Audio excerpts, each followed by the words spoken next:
Bien, tal como lo avanzamos, hay una situación inminente y es la declaratoria de huelga nacional a partir del próximo 4 de abril de no llegarse a un acuerdo satisfactorio en las negociaciones entre Suntrax y CAPAC. Está con nosotros esta mañana Saúl Méndez, quien es secretario general precisamente del Sindicato Único de Trabajadores de la Construcción y similares. Saúl, qué gusto poder conversar esta mañana sobre este tema que nos trae, es como un recordatorio de situaciones pasadas, pero en este punto, ¿qué se ha logrado avanzar y qué pasa con esa propuesta que ha hecho Suntrax de creo que son 70 centavos la hora de aumento?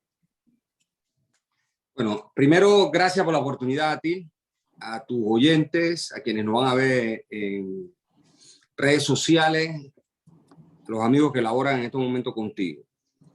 Fíjate, yo creo que antes, obligatoriamente, tenemos que dar un antecedente a llegar al punto de la pregunta que tú me has dado. Te ruego unos segundos para ello. Por supuesto. Nosotros, a partir de abril del año pasado, empezamos en un proceso democrático interno de revisión del convenio colectivo. Se negocia cada 4 años. La última negociación fue en el año 18 y el actual convenio colectivo tenía vigencia hasta el 1 de enero de este año. En septiembre del año pasado, después de haber agotado nuestro procedimiento interno de discusión, análisis y elaboración del proyecto de convención, el 10 de septiembre, cuando Suntrax cumplió 49 años, presentó a los empresarios de la CAPAC el proyecto de convención colectiva. Y a partir de allí, pues ellos en un mes analizaron la propuesta nuestra y nos sentamos vía directa a negociar el convenio colectivo. Este convenio colectivo se presentó con 153 cláusulas. Nosotros hemos utilizado la categoría de una negociación pragmática y de esas 153 cláusulas, por lo menos más del 80% la propusimos iguales. Solo íbamos a revisar 36 cláusulas.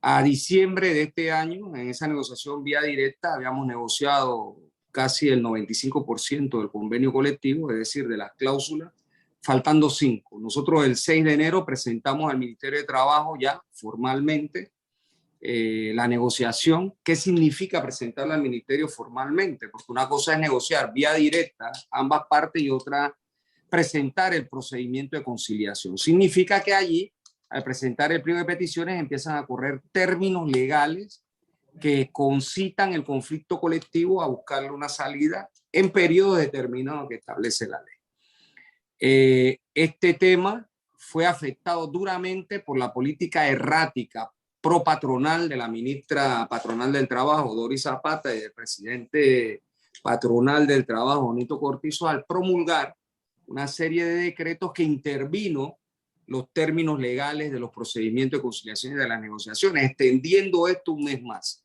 Quiero decir con ello que este conflicto ya debió haber terminado en el mes de febrero, que es lo que se espera de cada negociación de convenio colectivo. No obstante, esta arbitrariedad jurídica del gobierno prolongó este conflicto hasta el 8 de marzo, que terminaron los 10 días de negociación y entramos dentro del término legal que establece el Código de Trabajo de 20 días para que el sindicato declare huelga si no hay un acuerdo.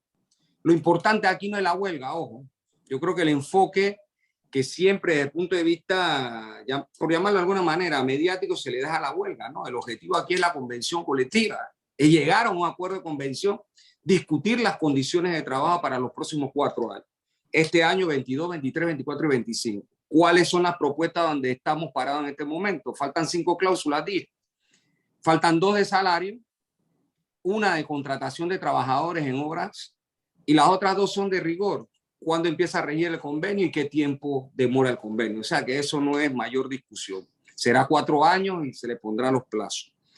¿Cuál es el tema salarial? Nosotros presentamos nuestra propuesta salarial distribuida en 30% del salario actual dividida en 4 años. En la discusión, etcétera, hemos propuesto como última parada 16.5%, que significa 17 centavos este año, 17 centavos el otro, 18 centavos el 24 y 18 centavos el 25 por hora.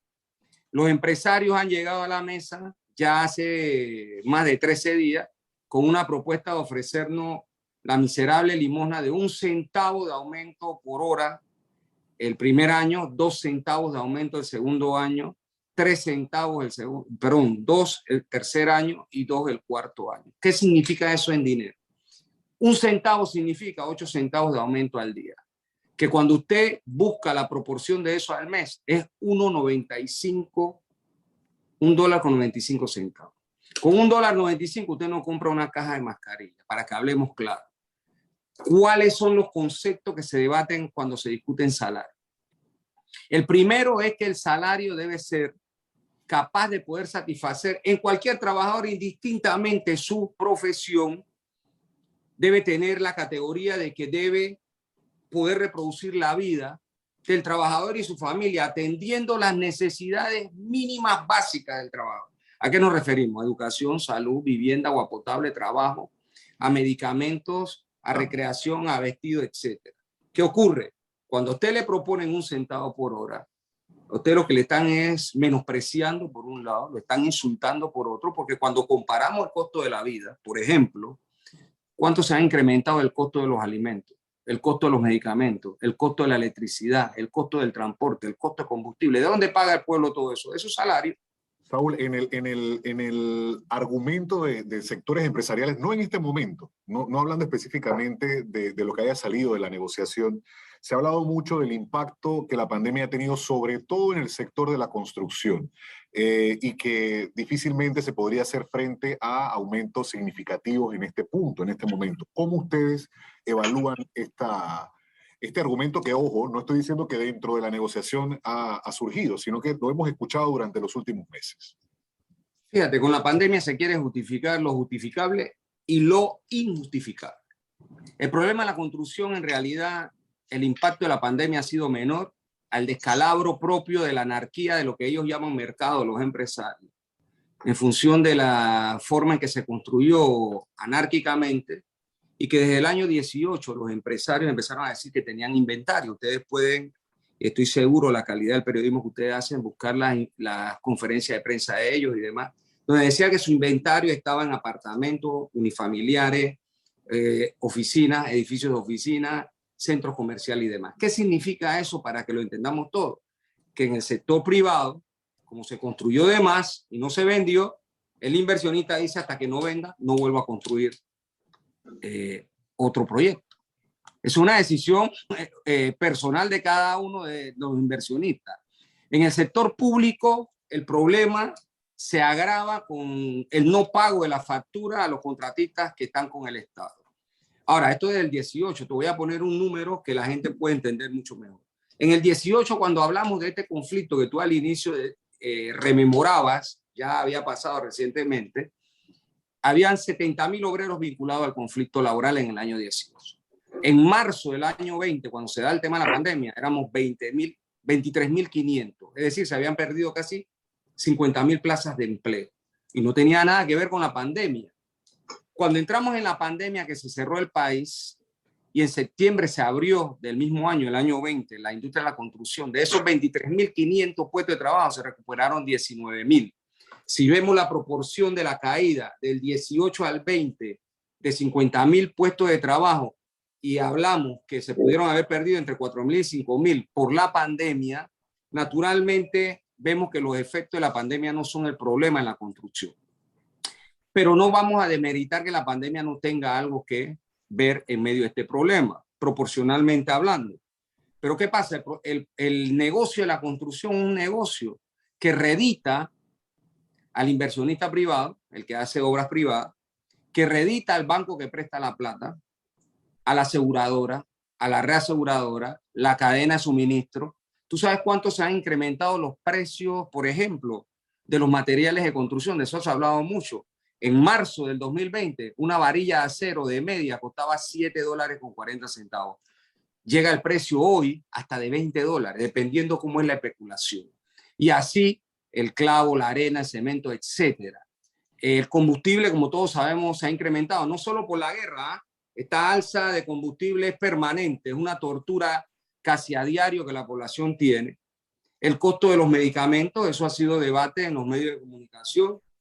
¿Cuánto cuesta un medicamento en Colombia? ¿Cuánto cuesta en Panamá? ¿Cuánto cuesta en Ecuador? ¿Cuánto cuesta en Panamá? Los precios son exorbitantes. Aquí hay un abuso real. Entonces, en medio de la pandemia, En el año 20, por ejemplo, en septiembre del año 20, cuando la pandemia todavía era un tabú, los aumentos de salario que estaban pactados los empresarios tuvieron que darlo. En el año 21, el 1 de julio del año 21, también tuvieron que dar su aumento de salario. ¿Qué quiere decir esto? Que en ese negocio donde los trabajadores aportan su fuerza de trabajo, tienen que tener una retribución que se llama salario, consono para enfrentar el costo de la vida. Y eso es lo que estamos demandando nosotros. En función de tema de reactivación de la economía en el país, mucha gente ha apuntado a que precisamente las obras de construcción, el trabajo de construcción tocaría al sector público de alguna manera ante el impacto del que habla el sector privado, sería un detonante importante para volver a mover la economía. Su punto de vista sobre eso, Saúl. Totalmente de acuerdo con nosotros cuando empezamos a discutir con el Ejecutivo. Yo me he reunido por lo menos en medio de la pandemia con el presidente de la República por lo menos unas 3 veces o 4. Él ha pedido esas conversaciones en su momento, nosotros las hemos atendido y hemos hablado de cuáles son nuestros puntos de vista con relación al problema. ¿Qué acciones serían importantes en ese sentido? Y a la construcción. Y políticas públicas, estamos hablando de políticas públicas en función del tema de la construcción y de la pandemia en su momento. Nosotros, por ejemplo, cuando hablamos con él en su momento del famoso diálogo socioeconómico, le planteamos, la primera propuesta que hicimos fue que la familia panameña debería recibir $500 en la ayuda económica para no dejar caer la economía. Eso nunca se escuchó, se hablaron de los vales de 20, de 40, en fin, ustedes recordarán después el vale digital de 80, de 100, 120 hasta ahora, que nunca le llegó a todo el mundo. Hablamos de cómo recuperar la construcción, porque recordará, Jaramillo, que cuando se reapertura, uno de los problemas que hay es que, como el gobierno había hecho una serie de normas jurídicas, muchas de ellas inconstitucionales e ilegales, y estaba prorrogando la suspensión temporal de los contratos de trabajo, detrás de ellos se escondían contratistas y el propio gobierno. El gobierno, porque no le pagaba a los contratistas, le autorizaba suspender los puestos de trabajo y el contratista, pues como no recibía pago, para él era más cómodo mandar a los trabajadores para su casa sin salario.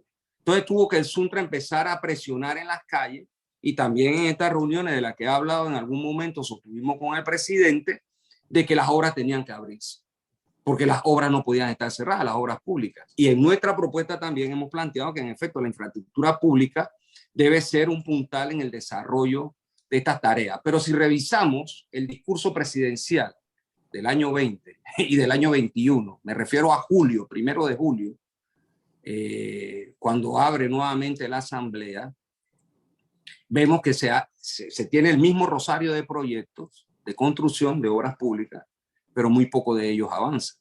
Entonces, estamos en el marco como de la demagogia, por un lado, y por otro lado, la vida real.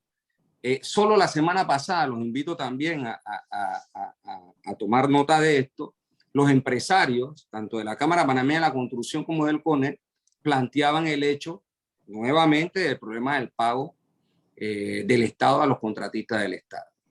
Es decir, que hay esos problemas que afectan de alguna manera el desarrollo de la industria de la construcción. Si todas las obras del MINSA, de Meduca, del MOP y de otras instituciones públicas, por mencionar estas 3 que son más importantes, se reabrieran, porque hay muchas obras paralizadas, y da cuenta de esto el IPT de Veragua y las escuelas que están maltrechas. Bueno, ya hemos visto la nota periodística desde que iniciaron las clases.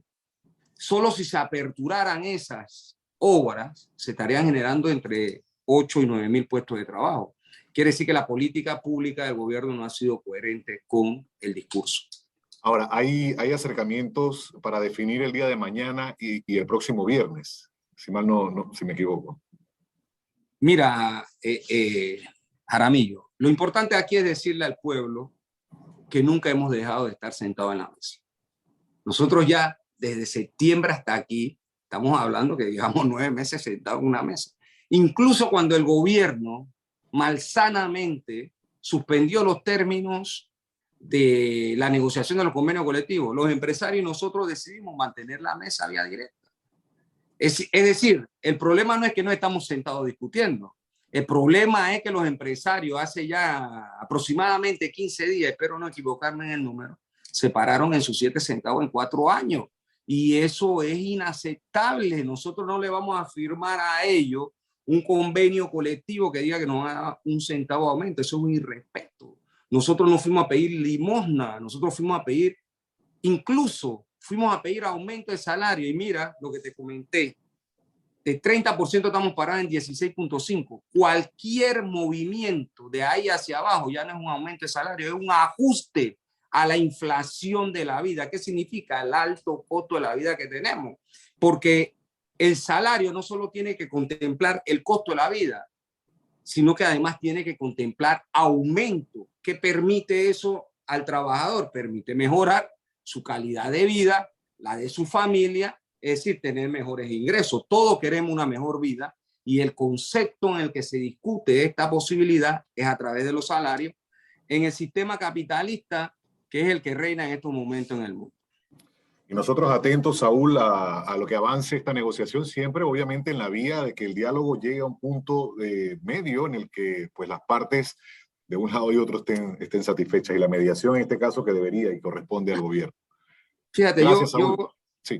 Regálame un minuto nada más. ¿Cómo no? Yo quisiera decir lo siguiente. Nosotros fuimos a la mesa con una posición pragmática para sacar este convenio colectivo. Es más, ni siquiera debimos haber declarado huelga. Yo creo que los empresarios en realidad están siendo irresponsables en esto, interpretaron mal el mensaje que estábamos mandando y creo que ellos piensan que pueden imponerse argumentando cosas que no van a caber aquí. Yo debo llamarlos a ellos a ser serios primero, a reflexionar sobre el tema y a sacar este conflicto colectivo antes de la huelga. ¿Por qué? Esto es sencillo, quiero decirlo. Tú recordarás, en la negociación pasada tuvimos casi un mes de huelga. ¿Y cómo terminó? Con un acuerdo. Quiere decir que podemos llegar a un acuerdo sin tener que hacer una huelga. Simplemente falta voluntad y esperamos que la haya antes del 4 de abril. Nos quedamos con esa reflexión final, Saúl. Gracias. Buen día. Saúl Méndez, secretario general del Sindicato Único de Trabajadores de la Construcción y Similares, esta mañana con nosotros. Buen día. A ti agradecido, a todos los que trabajan con ustedes. 7:03 de la mañana.